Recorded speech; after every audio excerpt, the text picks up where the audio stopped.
Yeah, walk away, Donie. I must tell you,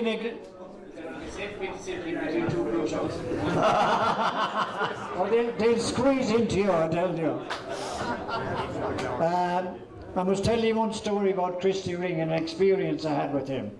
I was on the Railway Cup team, I said it was only my second or third time, and we were playing in Ballinasloe, and when you be only like that, you'd make sure to be there in time.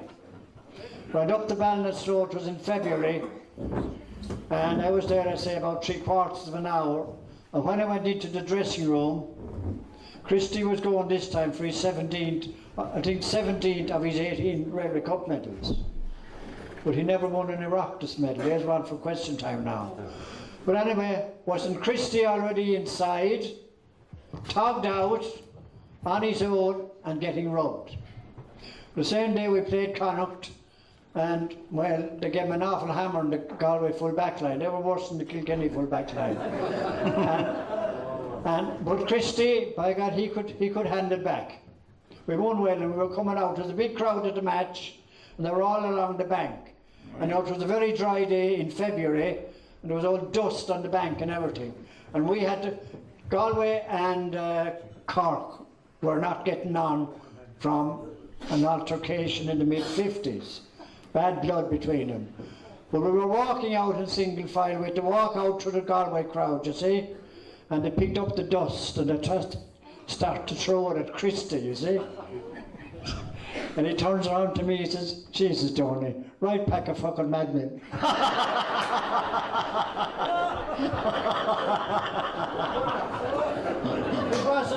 He wasn't one bit afraid of him.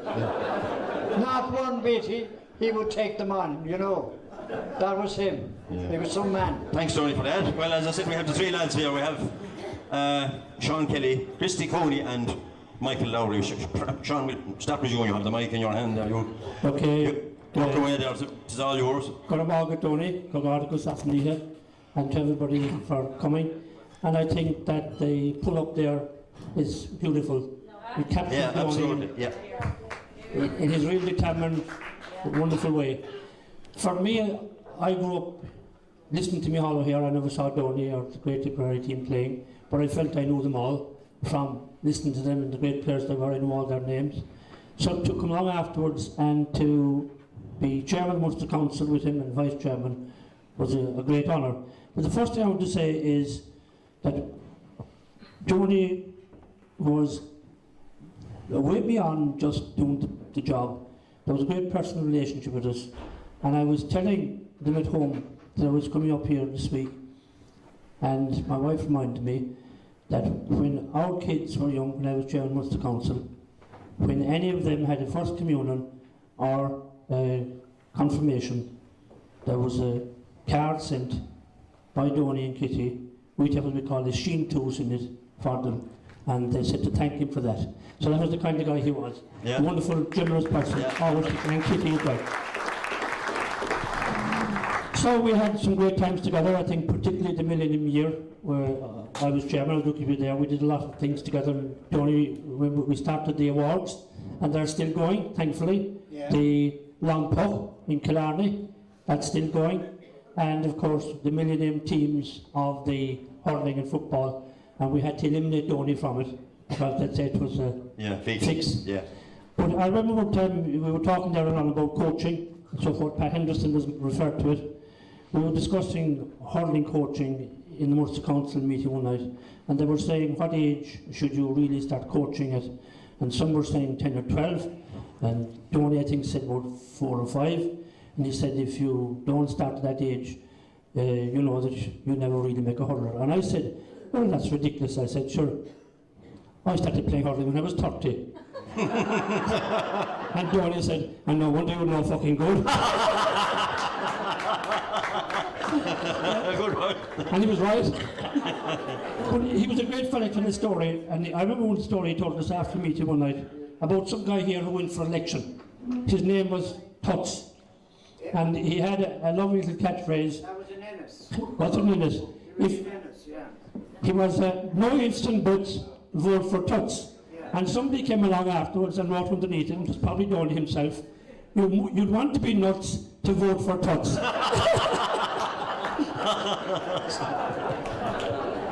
But just two things. Pierce referred to it about the tickets.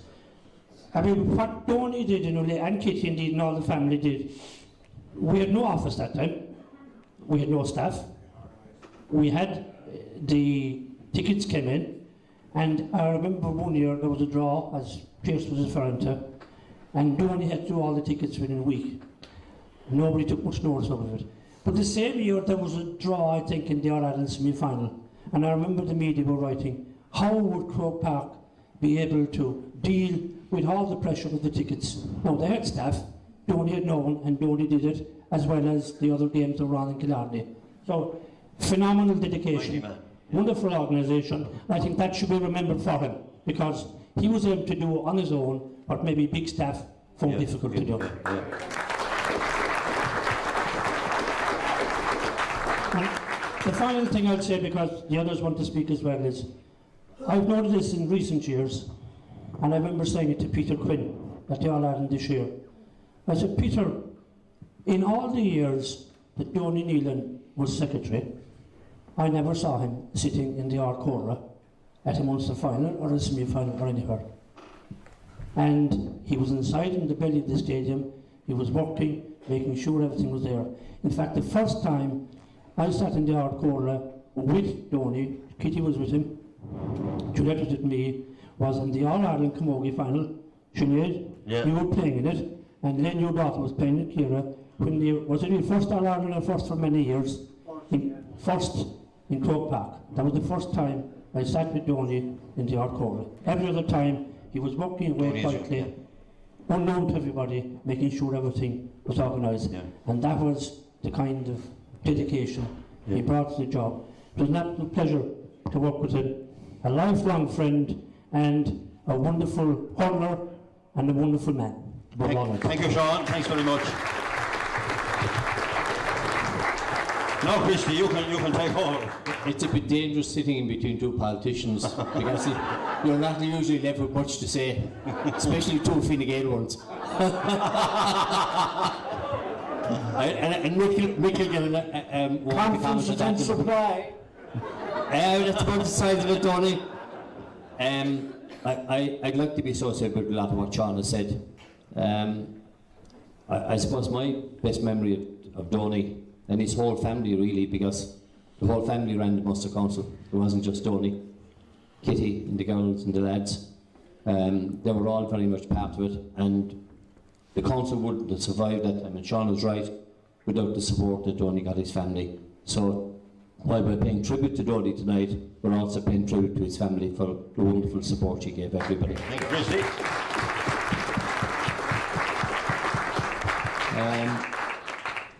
I was there a couple of nights that Frank spoke about Con, and before the meeting started, Donie's blood was boiling, not in mind after the meeting.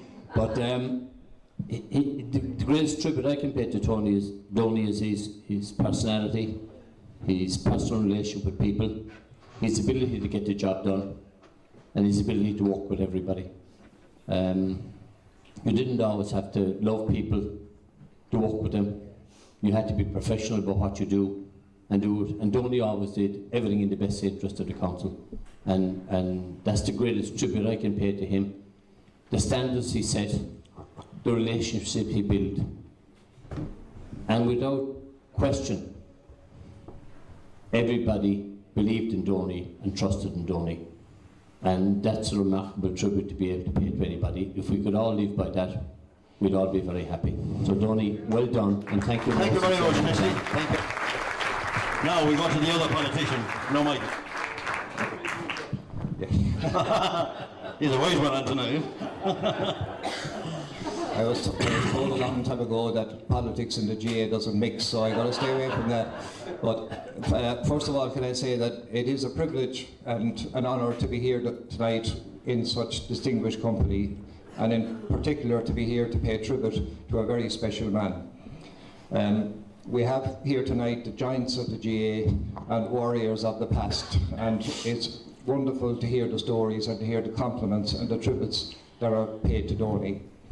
I'd like to compliment the Birdless GA Club in organising this event. This event could be held anywhere in Ireland. It could be held in Dublin, it could be held in Thurles, it could be held any place in Munster. But it's very important that it's held where it's closest to Donie's heart, and that is his homeland here in Newtown in Burgess. Yeah.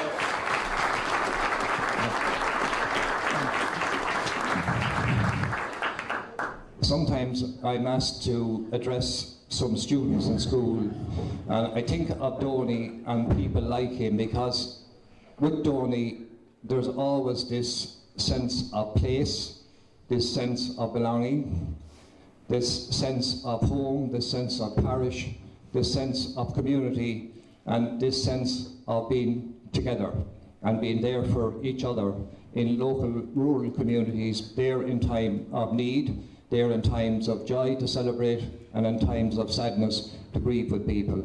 And Donie is an example of that.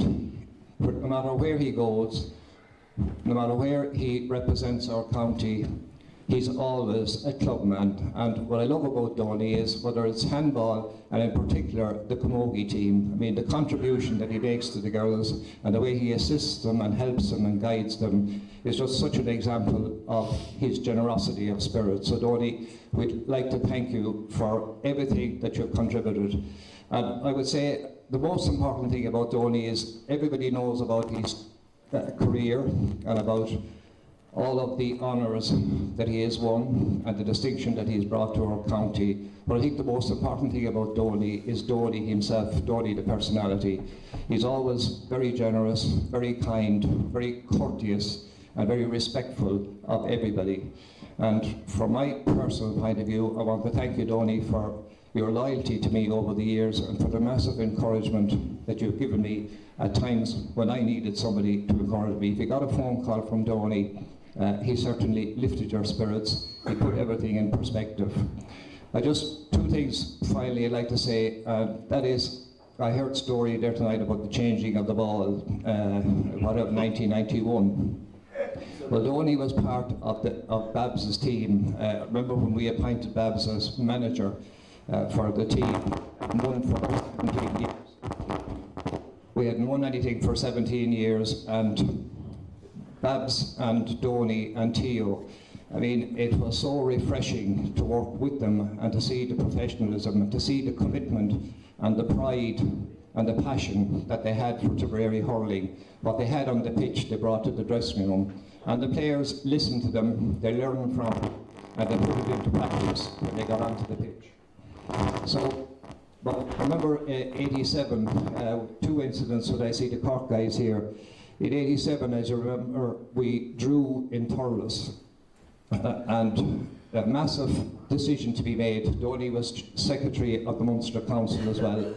And I recall after the match, were we going to enter into a new home and away, or what would we do? Would we go to Killarney or would we toss? So Donie stood back, but before he left Babs and myself, he said, lads, he said, whatever you do, we're not going to Cork. And he skedaddled.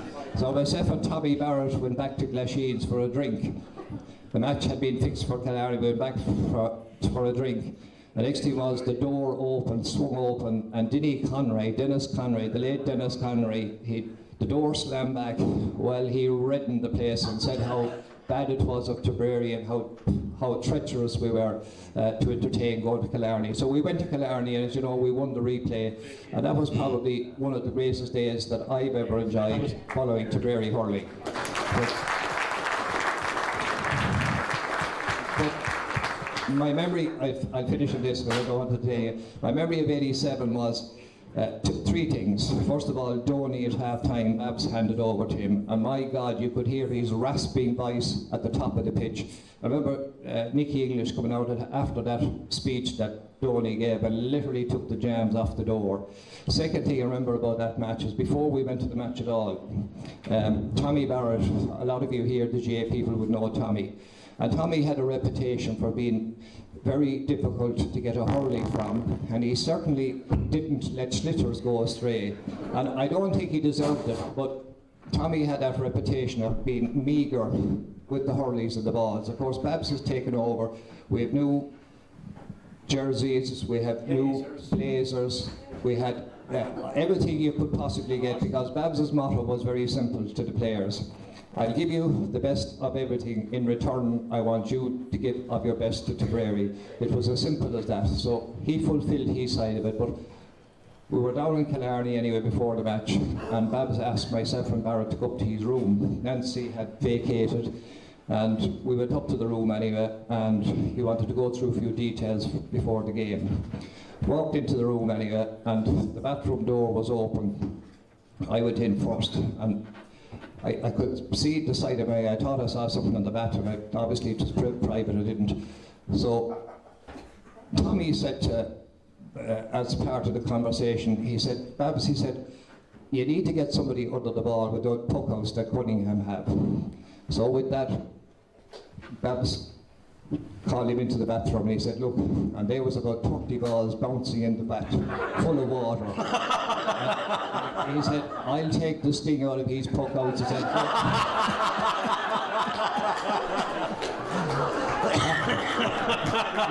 we were coming down the stairs after seeing all these balls in the bat. And Barrett turned to me and he said, with blazes and everything, Jesus, Michael, he said, Babs will fucking break us. Thank you very much, Michael. Thank you, Dan. Walk away. The Cockrell to know, and some of the people I come from a place called Youghal. And there's a little bit in common with this place, Youghal Ara, because Youghal in Ireland is local, you would, and there are plenty of yew trees around Youghal as there are here. And I'm sure there must have been some cock person that came down here and put them down the early years. Well, listen, he's from Youghal, and I was reminding him. Nealon's Key. There's a key down in Youghal called Nealon's Key. Oh. Neolon, so God, you wouldn't know where we could be rich yet. Anyway, thanks a lot, gentlemen. Thanks to Michael Lowry, Christy Coney, and Sean. Thanks for coming down. Good man. Thank you. Now, Thanks, Sean. 71. Yeah. That fella We Tuts, could do them all together, no? well, they're planning something else. Want a room, don't The we? famous Tuts. Huh? I don't know what his full name was. Father Garner gone. Tuttle. Tuttle was his full name. You like this now. A couple of them went to Flannan's. But he stood for election as who told you? Sean, was it? Yeah. Yeah. You told you, yeah. But anyway, Tut's father, I think, was dead, and the mother couldn't get him to study. He was down the town, up and down, here, there and everywhere, but he would do nothing. He was supposed to be repeating his leaving cert. This one was some character now. And she could get no good of him, so she called the local Garda or sergeant. She said, would you ever talk to, I know what we'll call him Tuts anyway, see would you get him, there's 4 or 5 weeks left for the leaving, could you get him to do some bit of study? So the bold guard or sergeant anyway located Tuts, where? In the bookie's office. He started to advise him, you have your mother's heart broken, you're doing nothing, it's a leaving, she's in an awful way. What are you going to do? Will you do a bit of study? Well, I don't know, says Tuts. Or he said to him, what's going to become of you? Where will you get a job? What will you do? Well, I don't know, says Tuts. He says, but if all fruit fails, I can join the guards. Thank you, Ronnie. Thanks for that.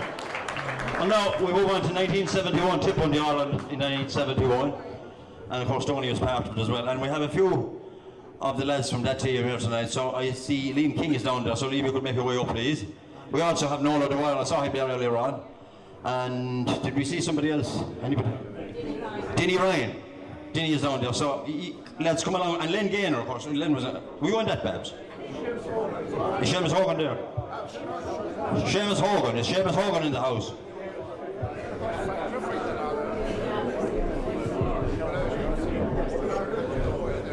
Nolan the Wild Seamus Hogan. We have Liam King. Okay. You all have to use the same. Oh. He's the next one.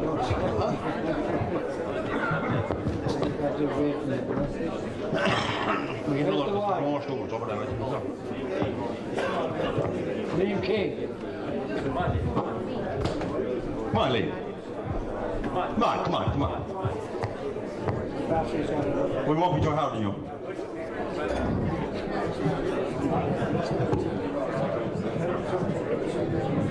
Here, sit over here, Lee. There's a back to it.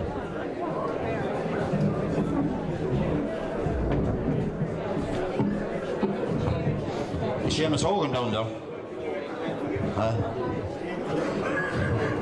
Seamus Hogan there, is he? He's gone, is he? Well, okay. We'll go hit some with the lads. Anyway, we'll start again with you, Liam. We'll get the ball rolling. You were on the 71 team as well. Yeah. Work away. Yeah, we both had beat Kilkenny in the final again, wasn't it? 1971 was a special year for the likes of Babs and myself and McRoach, because Donie and all the real stars had retired at that stage. John Doyle and Jimmy Doyle and all those. Jimmy was knocking around, but he was the tail end of his tether. But we had a Munster final in Killarney again against Limerick, and it turned out to be an awful wet day. It was brutal wet. All the people on the sidelines and everywhere were drowned that day. And I just remember one little detail. Donie was in the dressing room. He was our coach, and he was always particular about being well attired and well dressed and well tucked out, and have your boots right and have your hurley right and all this stuff. And for some reason we went down the night before to Killarney and we were put up in a hotel, and this would be very unusual now, and very unusual for any of us to be up in a hotel at that time. But I remember that the fact that we were going so far away, I put in 2 pairs of boots, 2 pairs of socks, and I had a couple of hurleys anyway, and a spare togs. You'd think I was going to New York or something. But to get back to the West, the first half, it milled rain in the first half, and I had an old pair of boots, Holland boots, that were pure leather, and they soaked all the wet leather wood, but they were the old style boots, and by half time I was hardly able to drag my feet into the dressing room. But I put my hand into the bag anyway, and here I had a second pair of boots, a lovely modern pair, and I put on dry togs and dry socks. The socks were wringing, soaking, and you could know how uncomfortable that would be if you're trying to do anything. But I put them on, and I can't describe the change that came over me when I did that. I just felt terrific for the second half, and believe it or not, it didn't rain at all in the second half. But that's just a personal experience, and it tells a lot about detail and having things right. And we won the match by the skin of our teeth. I think it was 1 point or 2 points in the end. And one, wasn't it, Donie? And Babs did stick the dry ball in the net twice. We get it from the horse's mouth. Scored 2 goals, 2 dry balls, back in the net. And he really brought us through. But we went on and won the All-Ireland. We beat Galway in the semi-final down in Burr. A lot of you were probably at that game. It was played down in Burr. John Connolly, the great John Connolly, was playing that day. Babs went to town. What's the score? 2-12 or something. He got a huge score that day down there. We beat them easy enough and got to the All-Ireland final against Kilkenny. And we were doing pretty well until we started slacking off near the end, and Kilkenny, as usual, didn't give up. And Eddie Kerr stuck at 21 in the net, and Kieran Purcell scored a goal for Kilkenny as well, and they brought it back to a couple points, and we barely got out as victorious. But a small thing about the lady that's beside me down here tonight, my wife Eileen, she was at the match, and she was expectant that day. And she went to the game, and I think were you with me? We went down, she went into the comb immediately after the match, and myself and Babs went down to see her that night, and the baby wasn't born until the next day. But it was unusual that so many things happened on a weekend, and it shows you what can happen. And maybe you wonder, like, I didn't play so well today, or something wrong, but you never know what's going on behind the scenes. That was no bother to me. I had no bother with the baby, but You would never pains that day. So anyway, that's my story. Yeah. Good man, we'll go to Babs. You can tell us about the dry ball, Babs. Well, The amazing thing about it is that I got married on the 17th of September in 1968, and Len and Eileen were guests of our wedding. And Len got married the following Tuesday week, that I wasn't able to go to Len's wedding because it was my honeymoon. So that's how far back Len and myself go, and Eileen and Nancy. I haven't your memory of 1971, but because I was marking fellas like Fan and Philly Bennett. But the one overriding factor for 71 that I remember is that one of the best referees that we ever came across refereed about the Munster final in the All-Ireland. And he's here with us tonight. Mr. Murphy. Frank Murphy, is it? Well done, Frank. And I mean that. So there's no disputes with Frank Murphy refereeing, unlike what's happening out there today. And I suppose I'm sorry that Fan is gone, because I didn't hit too many mean belts in my life. But I can tell you the meanest one I ever hit was that day. In the But the thing about family, he's one of the great characters. You could fight with him all day. And his colleague, Pa Dillon, they were serious guys to play against. I mean that. There's a great story. Is Mackie still with us? He is. Great story down in Kilkenny in the league semi-final in '67. And Mackie was meant to be marking Pa, but he didn't fancy the challenge. He was always 10 and 15 yards away. And McLaughlin was always the general in our team. And suddenly it dawned on Mac that Pa was on the field there, clearing the ball out as quick as it came in. And McLaughlin said to McKenna, "Come in and knock your fucking man, McKenna." And Mackie didn't relish it no more than anybody else, so I can tell you. So this went on, and Mackie turned around. "Within my hole," he said, and he sharpened the fucking thing up for me. But I must tell the story about Fan. JP, in an effort to promote his own club, not alone promoting Limerick, but he started out with his own club, built a fantastic field, and he opened it and honoured the occasion by inviting the repetition of the 73 All-Ireland champions. And he dressed them, suits, shorts, ties, the whole lot. But unfortunately for Kilkenny, I think 4 of the lads were laid out in the suits. They died, Claus Dunn, Pat Delaney, and one more within a couple of years. And Fan is always in the street in Kilkenny. And Cahir came out the door of Langton's one day, and Fan was at the other side of the street shortly after Pa was buried. "Cahir, come here, I want you." And Cahir was in a hurry. "Cahir, come here, I want you now," he said. "What do you want, Fan?" "Get rid of that fucking suit," he said, quick.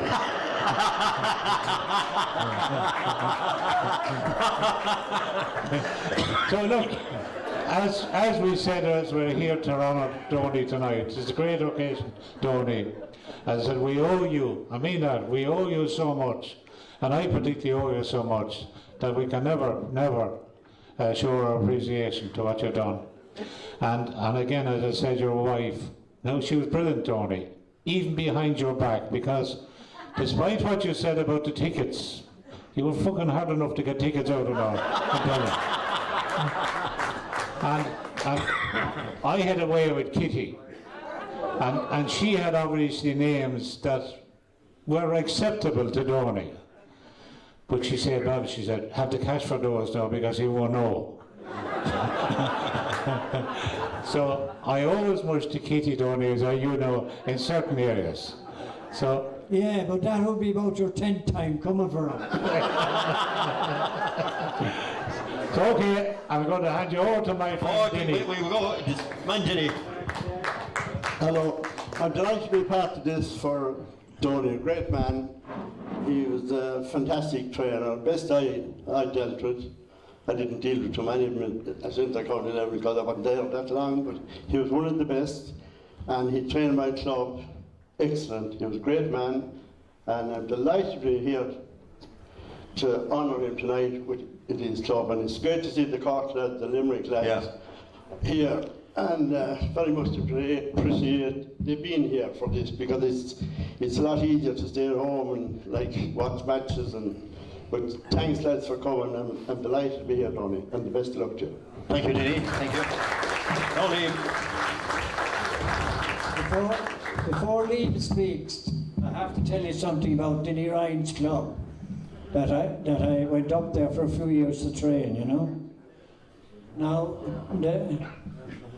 I had seen them play, no, I was refereeing for them against Erog and Acarty in a West final.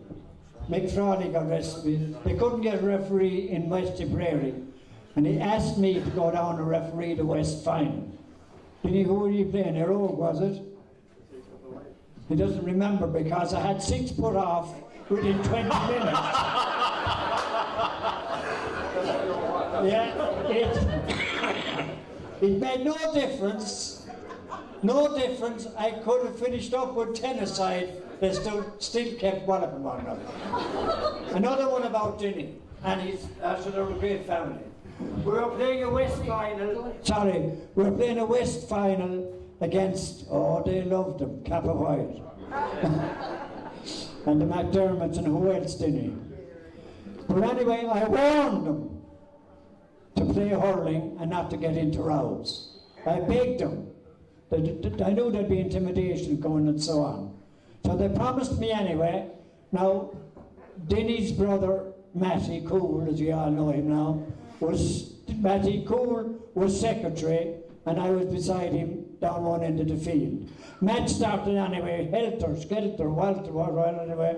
Next thing, Dinny and his brother, Tommy I suppose, in a row with the 2 Kappa White fellas. Line again. Two from each side sent off.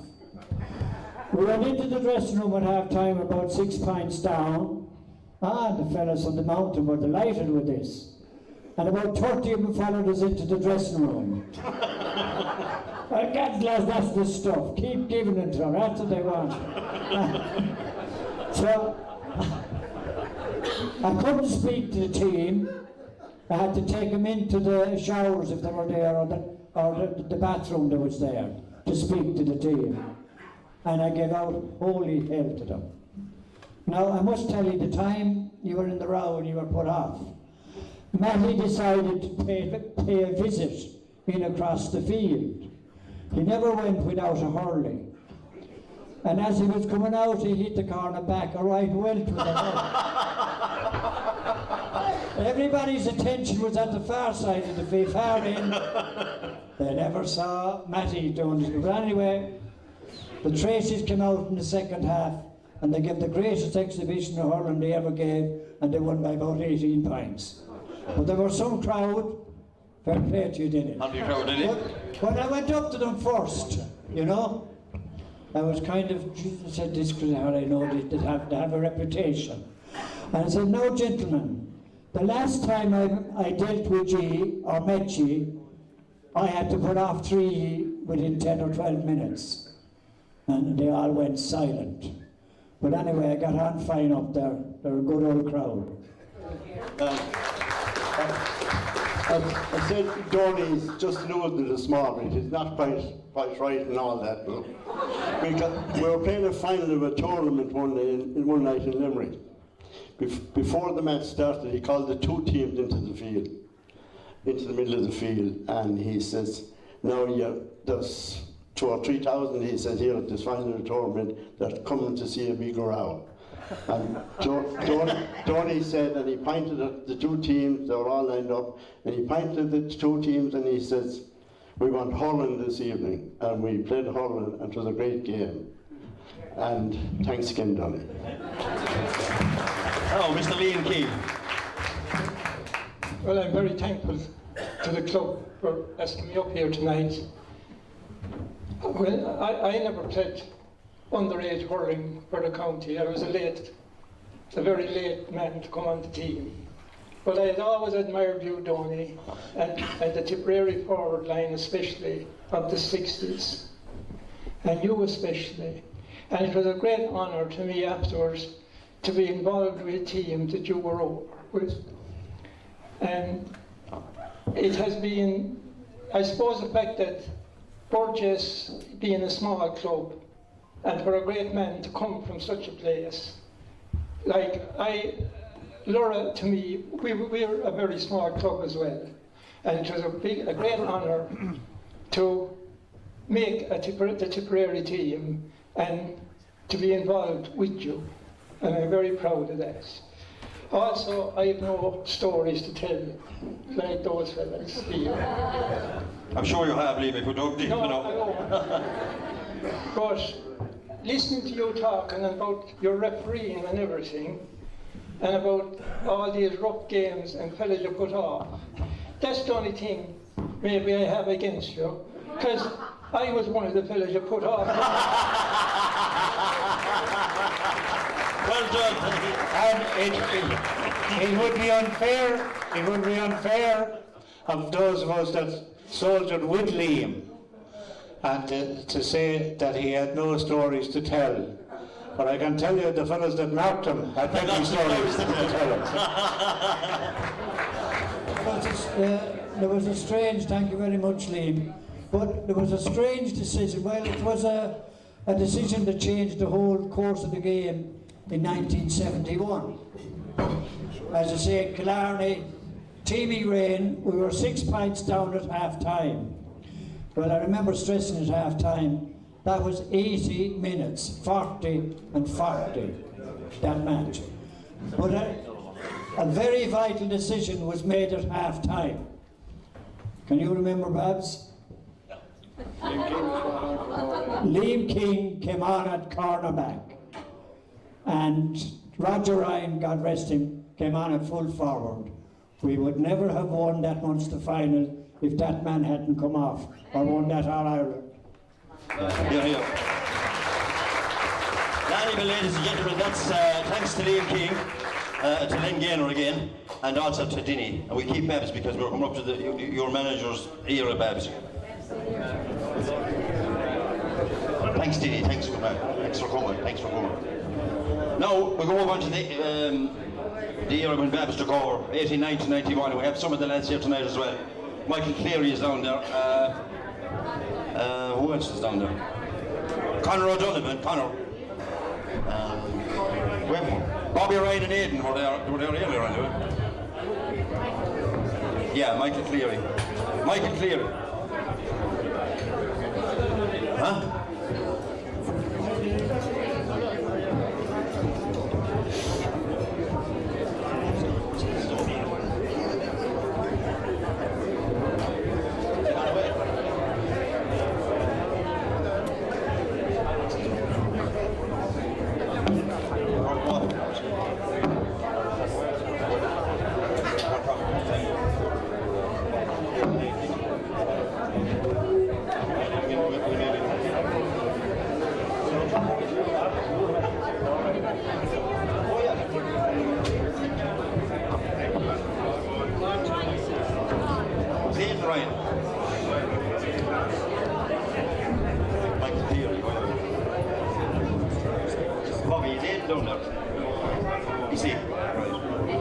That's all we have, so is it?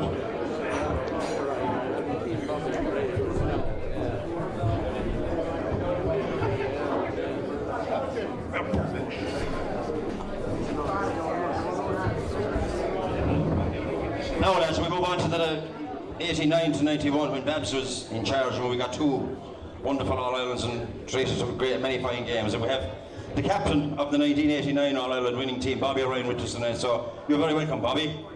And it is all yours now. You want to pay tribute to your... Right. I'll try and get you out of here as quick as we can. We keep the mic away from Babs, is that right? Just a joke, Babs, sorry.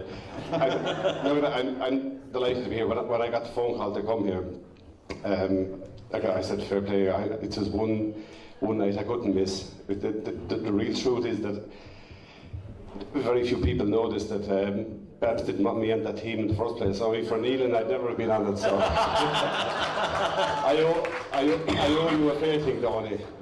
But and I have to say, Nicky sent apologies. Nicky is quite sick tonight, so in fairness to me, he couldn't make it. But look, I'm listening to stories. I've got as much kick out of tonight as I'm sure he had. The stories have been amazing, and you know, people talk about the aura of the school teacher and the man that is Donie Nealon, and I can just say as a player, I actually said it on the steps of the Hogan stand, you know, 30 odd years ago. We owe so much to Donie Nealon, and I said it in my speech that he has done more for hurling since he stopped hurling than any of us will ever know. And behind the scenes, all the things that he's done for us, I think all of us would say the same thing. I have 2 All-Ireland medals. I know that he played a huge part in that. And a little thing about him, he's such a sticky individual. Things that he taught, well, from my point of view, he was so correct in how you approach the game. The little things Len spoke about, but even down to the way you walked in the parade, he wanted you to walk with your chest out. He insisted on our socks being up, our sleeves were down. What happened when the whistle blew, it didn't matter, but presentation was all important to Donie. And I suppose it didn't do us any harm. We enjoyed playing for him, and we were, I suppose, a little bit afraid of him. The truth is, if Donie missed the training session, we were all kind of relieved. And that was the way he was. You got away with nothing. He circled the wagons, and we were afraid of him. And that passion that he had in Killarney, when that Adam's apple went up and down, and I tell you, he would put the fear of God in you and everybody else, and you do it for him, and we have great memories, and we enjoyed working for him, as I said, and I have nothing but the height of respect for him, and Donie, this night is exactly what you should get. Fair play to you. Thank you, Bobby. Thanks very much. Now, Michael Cleary Michael is also a member of the team, so. A good few people have spoken about 87, Donie, but nobody has mentioned the fact it was about 30 degrees and you had a coat on all day. If anybody remembers, it was a scorching hot day.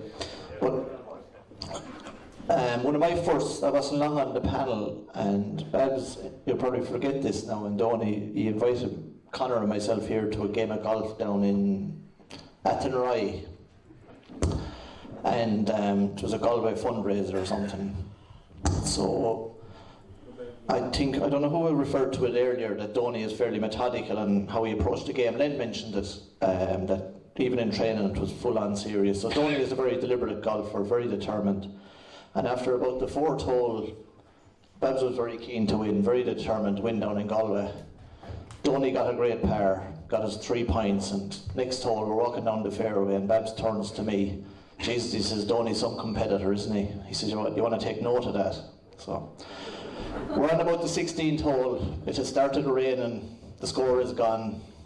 Donie is still giving it 100%. Babs is pissed off, and Donie is still over the ball. Babs turns to me. Jesus, he says, he's fucking Donie break her heart, wouldn't he?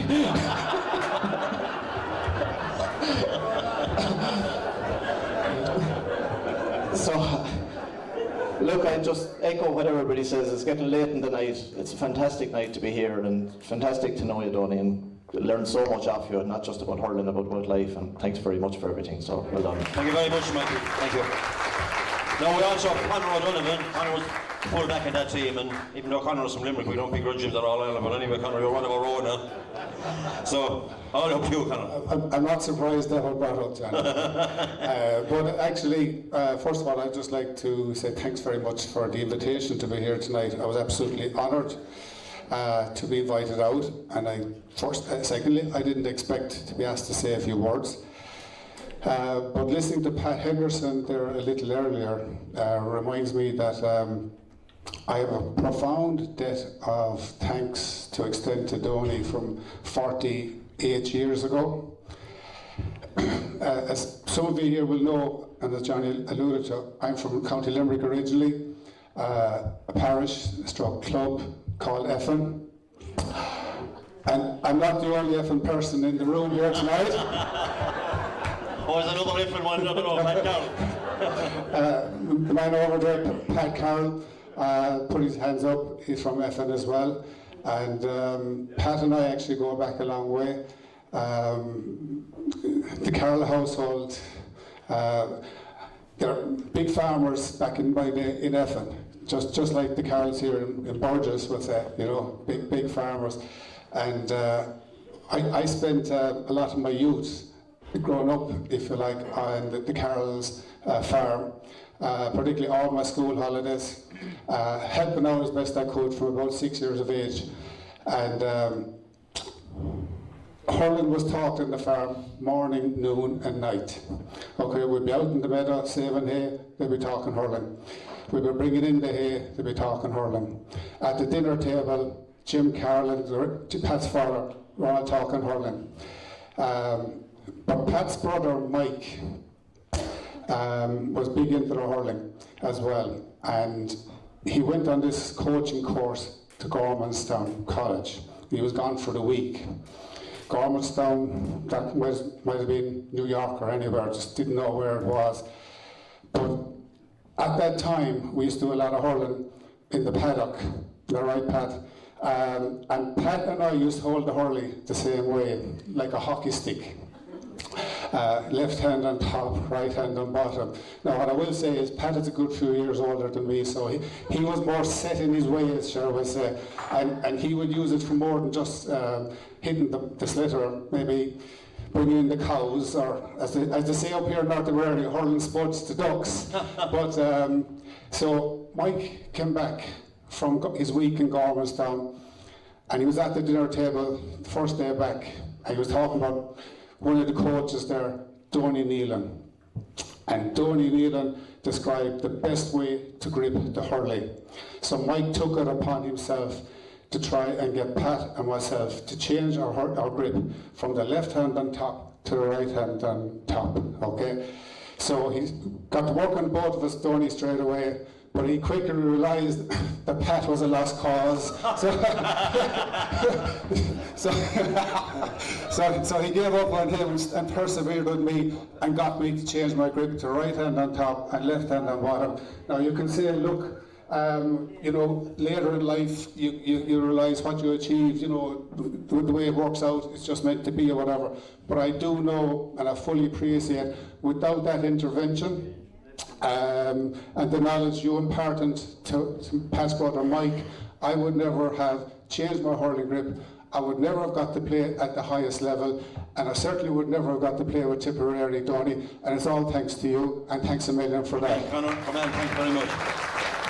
Donie, before we go, I just want you to know what Michael Deary said was a compliment now.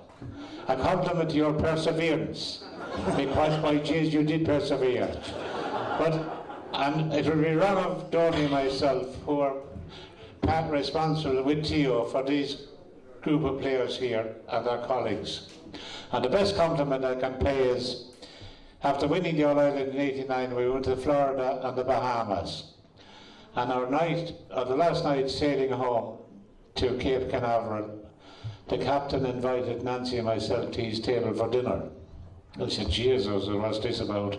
He was from the Argentine. And he explained, he said, look, he said, when I heard we had 120 people and a team from Ireland, he said, I can tell you, he said, I was terrified. I didn't know what to expect. And he said, it was the first night in the history, he said, I'm on this route, he said, for 10 years. And it was the first night our bar ran dry before we arrived in the Bahamas. And he said, we were based there for 5 nights. I didn't know what to expect. And he said, I'm inviting your good wife and yourself, he said, just to say thanks, he said. Because, he said, I have never had the comfort and the pleasure of having such an enjoyable crowd, he said, and I can tell you there wasn't a glass broken. And these fellas taught a lesson to everybody that wore a jersey, whether they be Tipperary or anyplace else. And for that, and everything else you did for Tipperary lads, can I, on behalf of Donie and myself and Theo, say thanks. We mightn't get the opportunity for too long more. So thanks again, lads. Well said, man. Well said, good man. Okay, big hand for the lads there. Bobby Ryan, Michael Cleary, Conor O'Donovan, and the mighty Babs.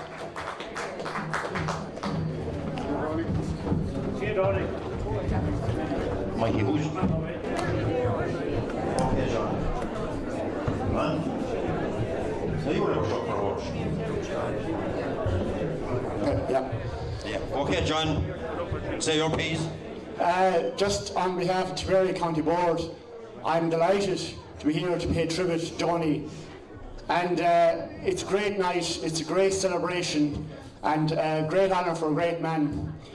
I suppose what I want to say is, many people in the GA achieve great things in one sphere of the GA life. But for Donie to be an inter-county player, winning all those All-Irelands, to be an administrator at Munster level and secretary for so many years, to be coach, selector, manager, motivator, advisor, and all of those other events that really do the work in the GA, and on top of all that, a referee. So at all levels of the GA, Donie has been a high achiever. Very few get to do that. So congratulations, Donie, and well done for all your work. Thank you very much, John. Just before I go, I want to compliment Donie and the Nealon family for their work in the GA. I also compliment the Burgess Club for organising this night. And I think this brings home the strength of the GA. When we all play the game, but there's great friendships and rivalries there afterwards, from Cork and Limerick and Kilkenny and all the clubs as well. So that's great, and that's what the strength and the power of GA is. And two last things is Burgess, great club, great day tomorrow, hopefully, Shell Serene Cup. It's a huge game, it's a semi-final against Templederry, so best wishes in that. And then in the following Sunday week, the day of the county final, the honour, John Costigan and his team there are honouring the 25 years ago since Burgess intermediate teams at county final day. So again, two great weekends for a great club, and honours and uppers. Thank you, John, and thanks for coming. Thank you very much. Now, when Father O'Brien, Father O'Brien was a great friend of Donie's, and he was the priest in Burgess and Johann over there. And also, whoever is going to speak on behalf of the Camogies, he'll be making their way up as well. Because Donie's, as you know, is the chairman of the Burgess Hara Camogie, and go on their county final next weekend for their 7th or 8th in a row. Well, team, away you go. Thank you. Well, Donie, we have something in common tonight. I'm afraid it's not hurling, but like Donie, I didn't know I was going to speak. But I just heard this evening that Donie has Tipperary blood and Limerick blood in him. I think there might be Kilkenny blood too, because he has as many lives as a cat. There is Donie the teacher, the superb hurler, the administrator, the referee, the trainer, and I want to say very especially the great motivator. And I've seen that with the hurlers and all the people in the club and club officers, the great motivator, and especially our Dohara Camogie girls. Donie is terrific with motivating them and encouraging them and inspiring them. And thank you for all that, Donie.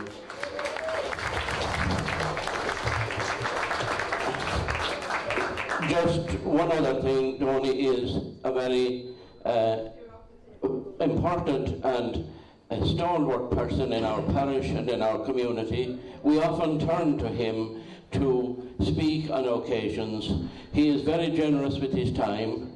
He always delivers a wonderful talk with great humour, great stories, and I'm sure he will do the same tonight. Mahua Fad, Donie. Thank you, Father Tim. Thank you very much.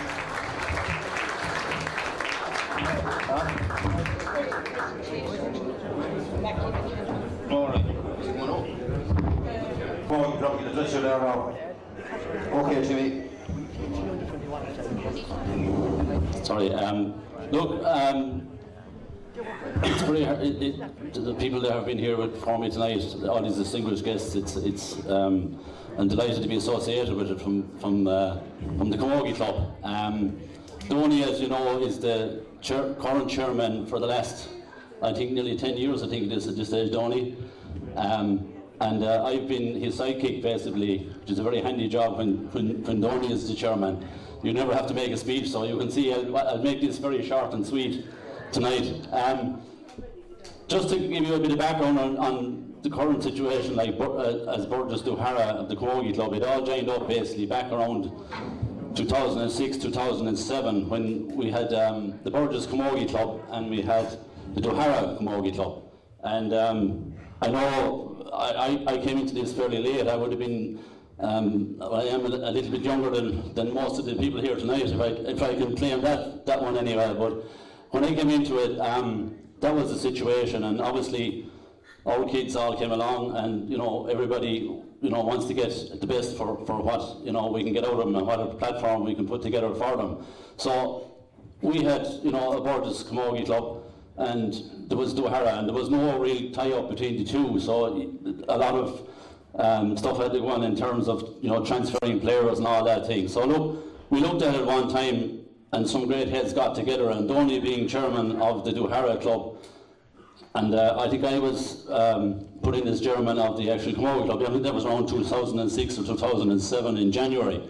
And the previous year to that, we had looked at it to say, like, how at the end of the day we all put our heads together and said, look, there has to be a platform for the kids at the end of the day, and we have to give them the best opportunity we can. I know myself and Donie and a number of other people that know who they are down the background knocked our heads together and said, what do we have to do here to create this? And the only way we could do it was to put it all basically together. Now, there was a lot of hard meetings, a lot of discussions, etc., what we were going to do. But at the end of the day, I remember speaking to Donie and a few more, and he said, look, whatever happens, we have to put all this together for the future of all the players coming through. And we put that together basically. Donie was chairman, and that was done around, I think, about March in 2006, 2007. So Donie being chairman for the last 10 years, I've been, as I said, the vice chairman, but I think it was the shortest career I ever had as chairman of any club, so for about 3 months. And when we put it together, look, it flourished and has become something huge. And the man behind all that, like, was Donie. His thought process, his sheer heart and determination to keep this going, and where it could go. Like, nobody ever envisaged where it was going to go, and thank God it has gone great places. But like, I just want to thank Donie from the bottom of my heart and from everybody in the Camogie Club, that, like, if you're looking for a leader, and you've heard it all tonight of all his distinguished career back along through the GAA, but his other love obviously is the Camogie Club, and he's been there through thick and thin, through the whole lot, from under 8s up to senior level, and he has really pushed it on over the years, and we're hugely grateful for that. His energy and enthusiasm on the field and throughout the whole thing has been huge. So from our club, Donie, thanks very much. Thank you, Timothy. And of course, the county final next weekend, is it? County final next weekend. Just on that, the county final again next weekend is for all of you that said it in the rag next Saturday. That's in tomorrow week. Hopefully we can drive it on again. But I know there's one man that's been in the sideline, and he'll definitely won't have to listen too hard to hear him shouting anyway, and that's Donie, that's for sure. Okay, Timothy, thanks a million. Timmy, it's time now that you are taking over, remember. You're long enough vice chairman. The time's to be going up a step, right? Well, I told you I'm usually insulted. 3 months is a very short time, Donie, so I'm definitely not going to follow in your steps, and that's for sure. Thank you, Timmy. Yeah. So thank you, Timmy. We just have a small presentation to make here from the Camogie Club, okay?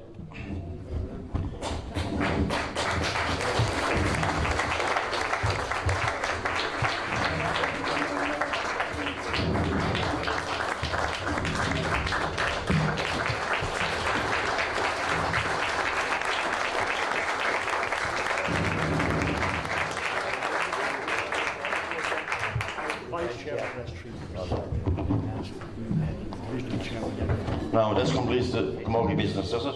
We have Norm. Yeah, we have the Paul Mackey here at the front anyway. Anyway, Norm, look at it. Here, like that wish. Sorry for gate crashing here tonight, but anything has been said about you, Donie. I endorse everything that was said here about you tonight. You deserve every bit of it. I don't want to go back and rehash, but I remember Donie when he came in, he was secretary of the North Board. he spoke very little at a meeting, but when he did, everyone listened. And they're still listening. Donie, well done. Congratulations. You deserve every bit of it. Thank you, Noel. My job here tonight is to engage. I have a hurley belonging to Mackie that he gave me over 30 years ago for a museum. And that was a museum that we had in 1984, the centenary year. And only a few months ago, I came across it in the attic in my house, and I said I must take it back to him. And then I heard about the function here tonight. So I'd like to present Mackie with his hurley that he won the 64 and 65 All-Ireland with. Come on, Mackie.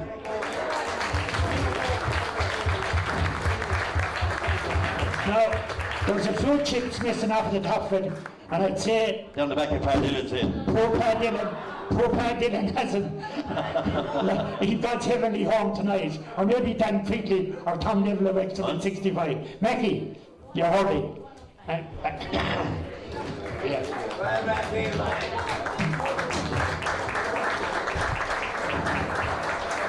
Yeah?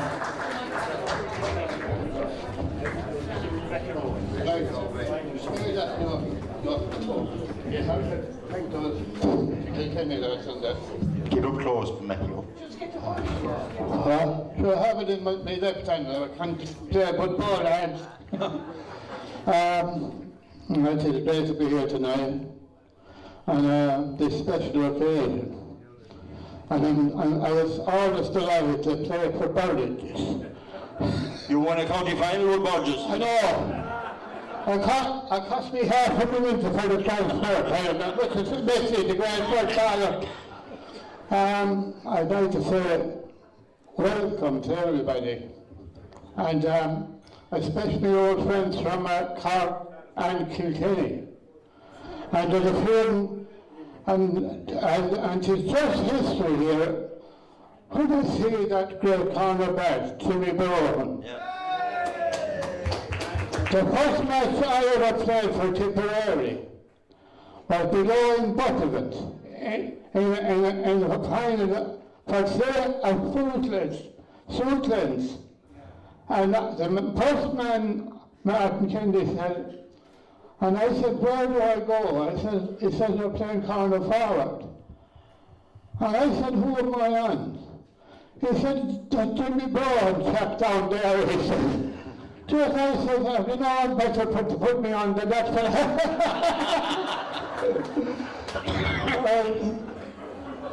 All I would say is thanks very much.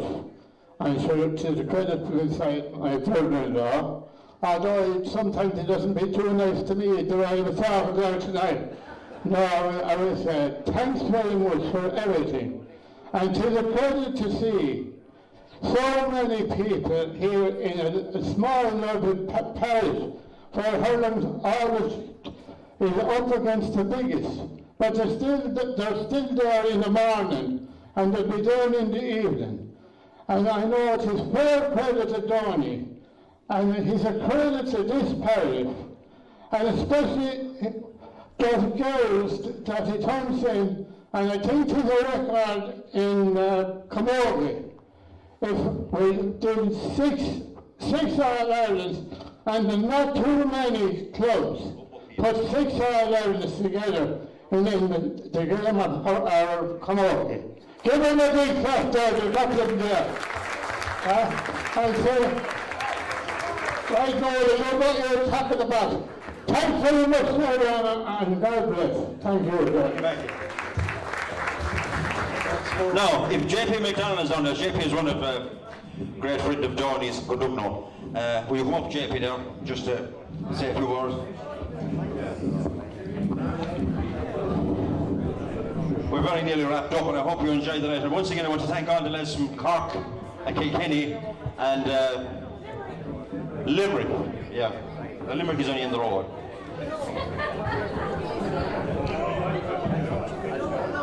JP. I'll take it back a little bit. The first time that I ever encountered the name of Nealon in this parish was about 1957 or 8. I was in Ballywilliam School, looking out the doors. If you were sitting in a certain part of that school, the door was left open for to let in fresh air. There was plenty of places for fresh air to come in besides the door. But on this day, a man came into the schoolyard with a bicycle, cap on his head. To me, an old man. He was coming up to meet the principal or the teachers, I don't know, Mrs. Carney or Packy Lynch, and the man was Roddy Nealon. He was coming to get the names of the boys that time. There was no camogie. Their names, addresses, and dates of birth. When you played that time as underage and juvenile, the captain of the team had to take out 2 lists of paper for your name had to be on it, your address, your date of birth, all had to be in Irish. And there was many a board meeting held over some of those names and addresses at that time to know did the name on it correspond with the player that was on the field. Well, that's the first time that Roddy Nealon, that I encountered him associated with the GA. Donie has travelled many a road, but he was only following in the footsteps of his father. Roddy played and won All-Irelands with Tipperary, represented his club, represented the divisional board, represented the Munster Council. So Donie followed in his footsteps. I had the honour of playing with Donie and Patsy on a half-forward line back around 1968 or so. But the whole family has contributed an awful lot to the GA. Patsy and Sean were there. Sean, I'd say, was there in '63 when they were beaten in the county final. And Donie and Sean, Donie was captain in '64 when the first county final ever kept at this parish. All the family, Bernadette and Mackie, their son John, won the county final with Burgess in the 90s. And Colette and Brendan O'Reilly, Cahill represented his county, Limerick, at minor and under 21. So all the members of the family played a leading role in the GA, both in parish level and at county level. I'll just go through a few things. All has been said about Donie at county level and that. But if you look at the building here behind us, he was responsible with probably a few more in installing that place. As you heard, he played in farmers' fields for many a day. In the 50s, he won his first, probably, North final after 3 days with Shannon Rovers in '53 when he was only 17 or 18 years of age. Later in the 50s, he won another North final. And to let people rely back to that time, after the winning, the county final, I think it was 55 or 56, 7 of that team emigrated the following morning. They waited for the final, but there was nothing for him, and they emigrated. Donie stayed on, and they won another North final in the late 50s, and they won the county final in the 60s. The mid-60s, Burgess was one of the first clubs to form a juvenile committee, and Donie was at the forefront of that. Later in the 60s, Scoring an Og or Score Choctaw was formulated, and he was very much part of that, both in promoting it, taking part in it, adjudicating in it, everything that was associated. He represented the club both in Munster and I think All Ireland's in score. That was, they're scoring a Pauline score, Sheenshire now, but one time it was just one score. And in the early 70s, the juveniles, failing the Gael, he was very much involved with that. The mid-70s, the formation of, he was on the first committee to purchase Kilcoleman, or to purchase a field anywhere in the parish. And there was word got that it was a field that possibly could have been got for the club. We heard about it as a match in Thurles. There was a meeting held in the school just up the road from here at 9:30 that night, and at 20 to 10, that field was more or less purchased. A lot of that, we can definitely give the credit to Donie. So everything that's happened in the parish, the development since, and last night I was just playing cards in Kilcoleman, and some of the Camogie juvenile clubs are there, putting together a new development up there with new walls, lights, the new surface on the field. They're talking about developing a £170,000 or £80,000 job that Chase are going to draw money for it. All that has followed on from successive people since the field was built. But first and foremost, the field was purchased, and Donie can take a lot of credit for that. You're here all night, I could stay all night talking about many games or this or that or the other thing, but the whole Nealon clan, I would like to compliment them on what they have given to the GAA in this parish here, in the county, the division, the province and the nation. Thank you very much.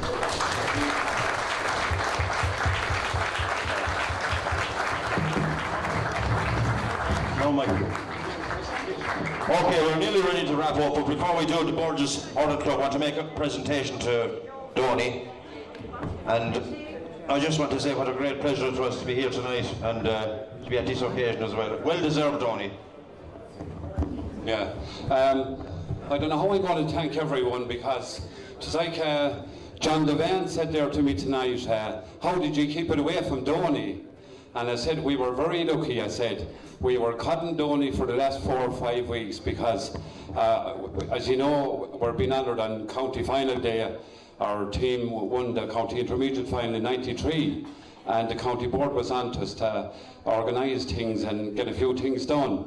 So Donie was ringing me and I was ringing Donie, but every night we had a meeting when Donie was gone. We had to have a meeting about Donie's night here. So I'd say Donie thinks there's more liars on our committee now than he'll ever see again. But it was great to take off the pressure off us anyway. But when John Hogan rang me back last June about Donie's night, we spoke about it for a while, and I think it's a great thing with what Donie has achieved throughout his life, and that now is the time to honour him, not in 20 or 30 years' time. But apart from that, all the committee that got involved, we started off with a very small committee. I think the first night we had Kieran Hogan and Pat McGrath and John Hogan and John Maher, and I kind of upped the game the following week. And then we had to be very careful, because if Donie got the wind of it, we couldn't, we didn't know what to do. But then John Hogan did a lot of work in this. John Hogan put in a serious amount of work into this, and with all the rest behind him, and John started to ring all the people around that Donie heard with and heard against with. But I added on every week, and from week to week, and organising the meetings. The night Donie wouldn't be there organising the '93 team for the county final day. And we have a busy tub at the moment because we're running a chase. We're doing, as JP said there, we're doing a big job in Kilcoleman there with AstroTurf and a hurling mall. and we've seen a few around. Borlahan just opened their one there a few months ago, and it's a fabulous setup there, John. And we see we're in Tempatui hurling. But apart from all the meetings and everything, our hurlers are playing tomorrow in the Seamus Arene Cup semi-final against Temple. So we hope if we could get out of there, we'll be hitting for Simple Stadium on County Final Day, the 21st of October, which is only Sunday 2 weeks. But I want to thank everyone. I don't know how I'm going to thank an awful lot of these committee people, the amount of work, the amount of phone calling. So all I can say is you're a great bunch. The ladies are fabulous. Anytime we look for to get anything done with sandwiches, anything like that, they're always there behind us, the whole lot of them. We're a good clique together, I think. And we're going forward from here. And the man that's standing here on my right, we can never go backwards with what that man has done and achieved in this club and this parish and the county. From there, I suppose, we're just going to make a presentation to Donie on behalf of the hurling club in his recognition of what he has done down through the years. And I suppose it's the only way we can say a small thank you. But we'll be holding on to you for a long time yet, I tell you that much. You know. Just to say that John Howard, Jimmy Egan did the video down there, and there will be copies of the night on sale, DVDs, is it? No, he said it's okay. Yeah, for $10 each. And also, we want John Hogan to go on upstage, please. Come on, John. John, come on. Come on, the night is moving now. Come on, John, the match will be on tomorrow in Dada if we don't go here. That's the reason we're here.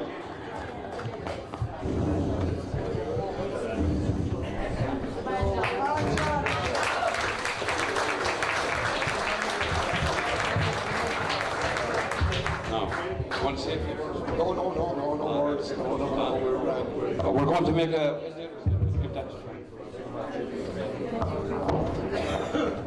No, we're just going to make it on behalf of the Burgess GA Club in your recognition of all you have achieved and all what you have done for us. We're delighted to present this.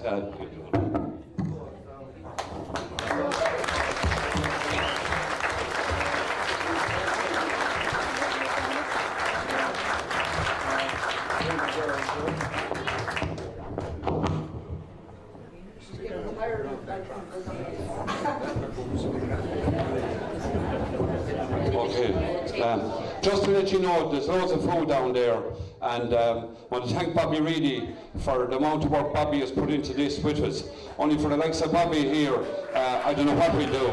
So Bobby, thanks a million. Now there's a few more people might want to have a chat with Donie. So if they want to chat with Donie down here, or if someone wants to come up, they can chat around with Donie. The night isn't over yet, but we have a sweet cake, I believe, with a green and gold on it. Bring it on. We have a small green and gold tie for you.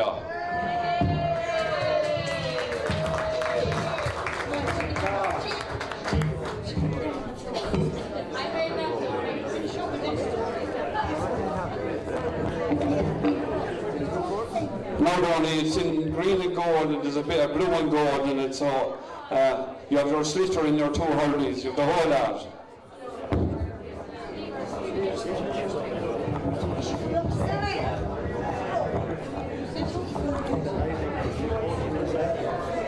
Mind the desk. Geraldine, hold that, this one forward.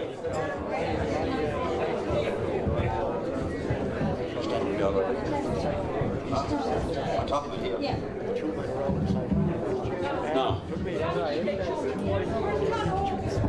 Hey, John gone again. Come up here, John, you're going to be trying to hide.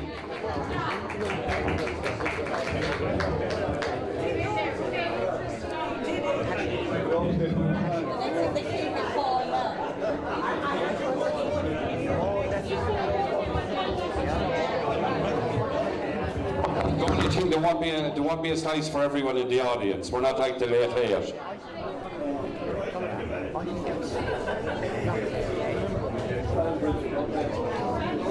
Now,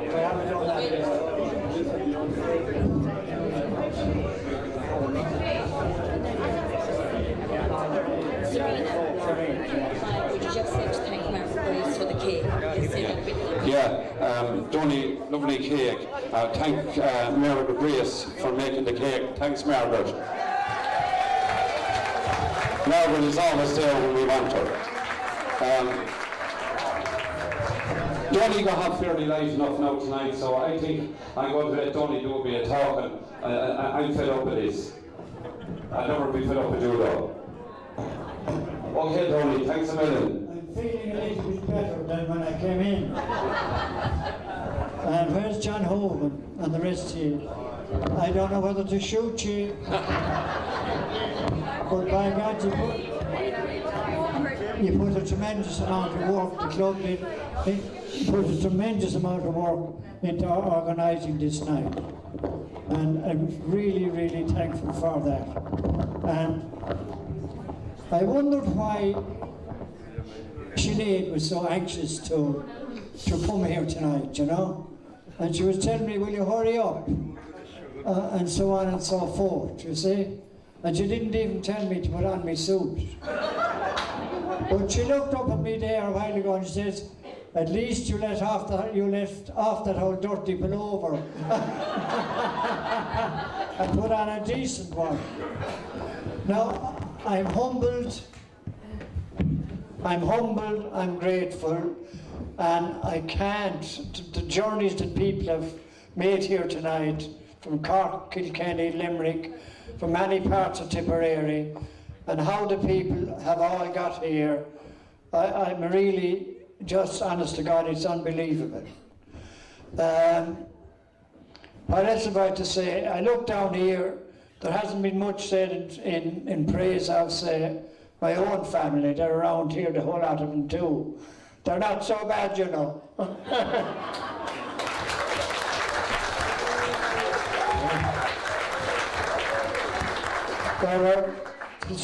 There were 4 boys and 4 girls, and grandchildren, 4 boys and 4 girls. And I look down here, and the eldest of my family, Mary, she will be 87 on Sunday.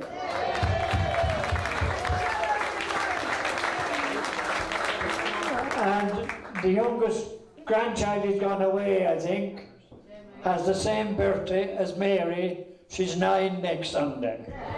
Isn't that right? Now, when I see that former presidents and chairmen of boards and different ones, and the people like Jimmy Hartkin and all those that I worked with, to see them here, I don't know, I feel tremendous about that. I worked with them all. I worked with 9 different chairmen in the Munster Council. As I said to them, I wouldn't mark them out of 10. Because a few would be maybe a bit embarrassed. So I put them all together and said I never fell out with any of them. We got on well and we did our best. And see Sean here from Killarney and Christy from Youghal, you know. But the amount of people who have come here, I don't know what the word is, you know, I can't get the word for it, but thank you, and I appreciate the presence of every one of you here. And as to say, I won't forget this night. I hope I'll get a while to think about it, you know. But as I'll tell you about Joe Hayes again, and Noel Morris is down there. But I'll tell you one thing was, Tony Ryan had a motto. I often say this to the Camogie women, those rogues down there. And it's time now, lads, you were beginning to ditch me. But Tony Ryan had a motto, the great Tony. He was up in the world and down in the world and up in the world and down in the world, and he kept going. And he said he intended to wear out rather than rust. So look, to each and every one of you, my own family and relations and whatnot, and what the eldest grandchild, you the eldest lady, you know, oh, she's smiling up at me here. And she went to Cork to be educated. We're going to celebrate that soon as well. But Patsy and those from Dublin, they all came, North Board and County Board officials, and the club. I don't know, I wouldn't have turned up if I knew, But I suppose I'd be strangled into it. I said to John Hogan was on to me today, he was checking, and he said, I said, what's going on? I said, even though I was called you, he'll just be with you for about 5 minutes. He was there an hour and a quarter. And, you know, I was really taken by surprise. Another good man down there, John Costigan, and all these people, you know. I really, really, really appreciate it. And the trouble you went to, the organisation you put in the sheep shed, and the great men from Cork and Kerry that I have known for so long. Thank you, every one of you. But I had a little, there's a little bit said the other night there, they were talking about different things and that. There's a lovely lady down here now, you'll hear her in a minute. Right, as I said, we have a big match tomorrow and Saturday week and so on. But there's one thing, there's a shannuckle. What's the English of that, Sean Kelly? A proverb, is it? Yeah, well, we call it a shannuckle. I think it's very relevant to communities, to clubs, to a gathering like this. It is Ninyart go Corlacera. There's togetherness, in togetherness there's strength. In togetherness there's strength. You're all here together for me. Thank you.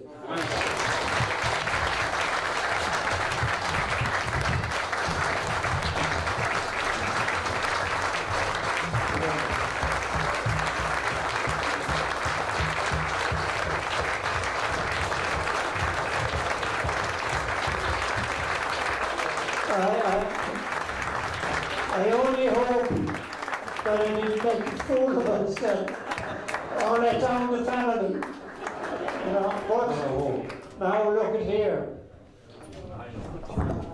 We're looking now, this is one of the greatest, Serena. But we have vacancies in the parish. Mackie and myself are going on. We have vacancies in the church choir.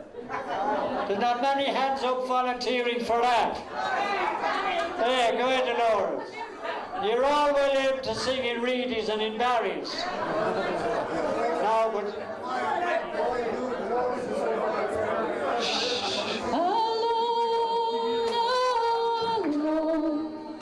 By the river's strand, all alone in a crowded home.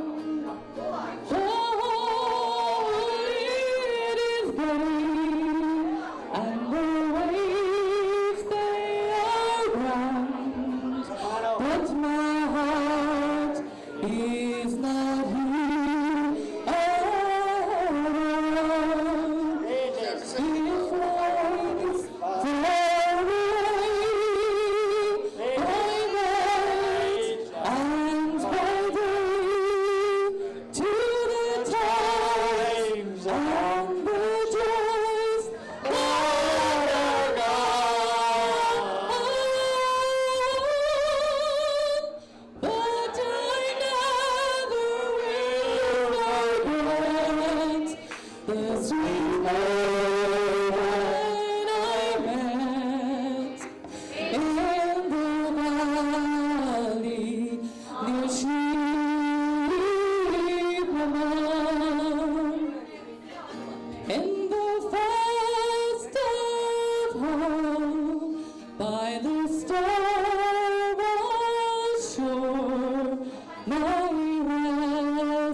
she